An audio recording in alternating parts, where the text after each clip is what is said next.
There's been a lot said about me and AP Care Homes, much of it painful, misleading and untrue. I want to speak to you directly from the heart and with the facts. My registration was granted on the 1st of July 2023 to become a registered children's home.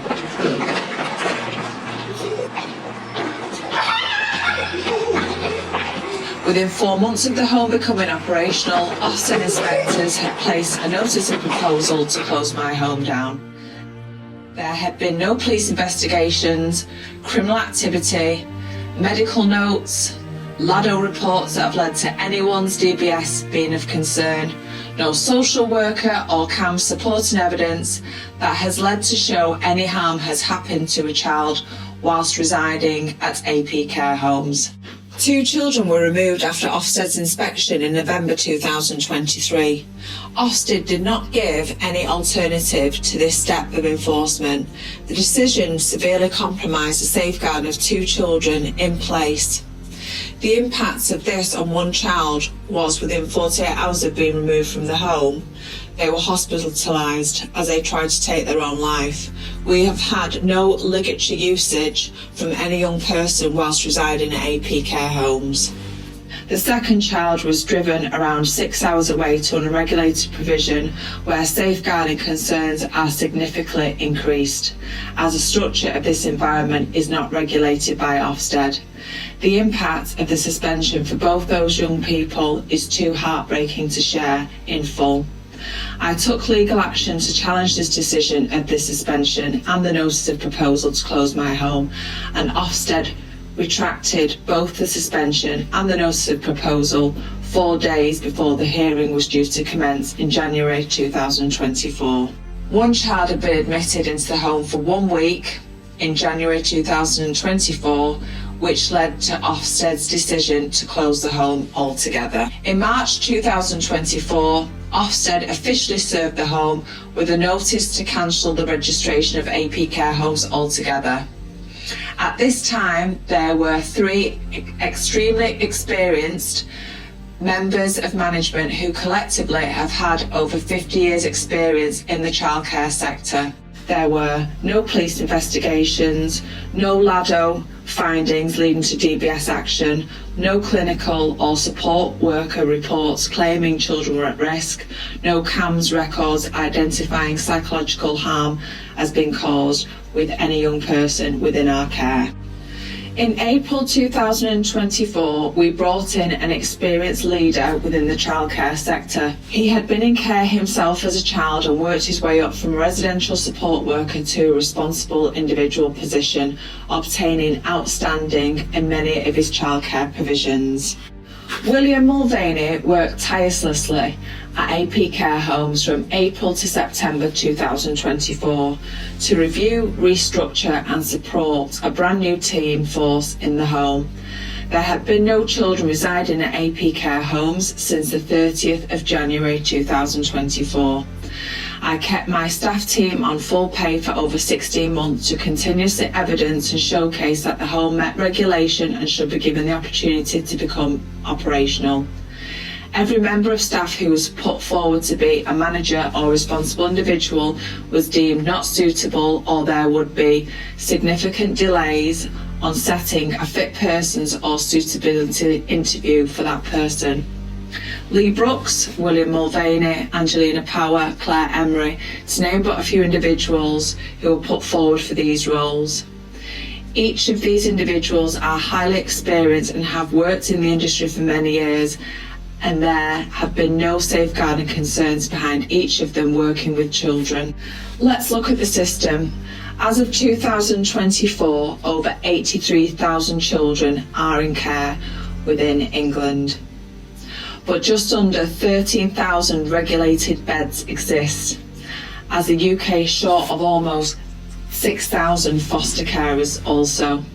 And even in Ofsted's own research, they've found that 91% of local authorities say that they struggle to find placements for children with complex needs. This means that some of the most vulnerable children end up in unsuitable and regulated homes, far from the people that they love. Approximately 22% of children's homes in England, meaning 771 homes, do not have a registered manager.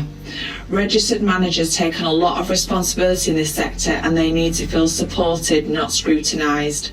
The number of homes running without registered managers is alarming, so this should be a clear indication and concern that there is a reluctance to take up a much needed position in the childcare sector because of the reasons outlined.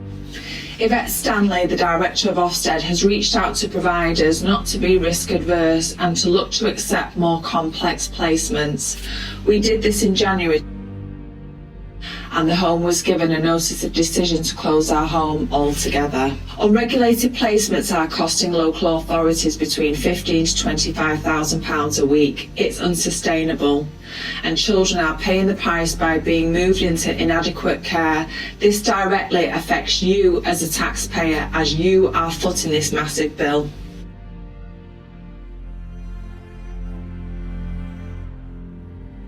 Unregulated care means that providers are looking after children who have no DBS clearance, no skill sets to manage these children's behaviours. The building itself could be a tent, caravan, canal barge, or may not be inhabitable for the right provision for that child's needs.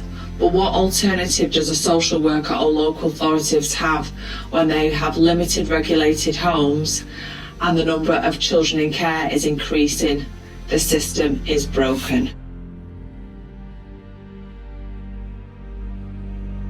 I have been vilified, but the truth is I opened AP care homes to make a difference. I believed in a fair system which is balanced and proportional. I will work relentlessly to expose any individuals who have bullied and intimidated my staff team, as I believe that any inspector who has come to AP care homes should work in accordance with the SCIF framework and not with any malice, bias or agenda. One of the biggest problems we face is that Ofsted regulates itself. There is no truly independent body holding them accountable for their decision making. And because of this, people in the sector are terrified to speak out because the consequences can be career ending. An inspector's opinion, even without supporting factual evidence provided by a professional entity, can block someone from ever working in the care sector again. Costly appeals, limited second chances, just a decision and outcome that can hinder you for life.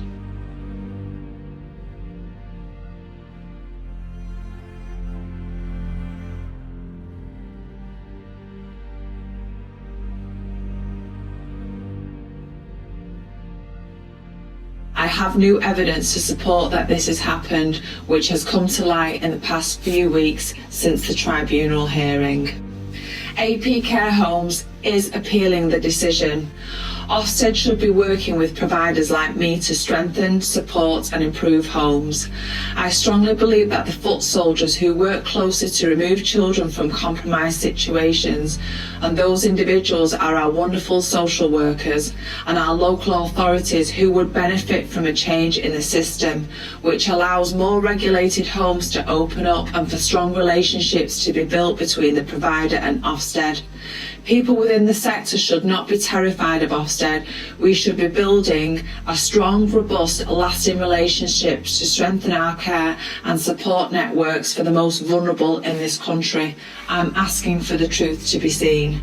If you have worked in this sector and had similar experience to me or my staff team, then please could you get in touch, as I'm making a documentary, as the system is broken and clearly this isn't helping the stability, care and pathway for each vulnerable child in need.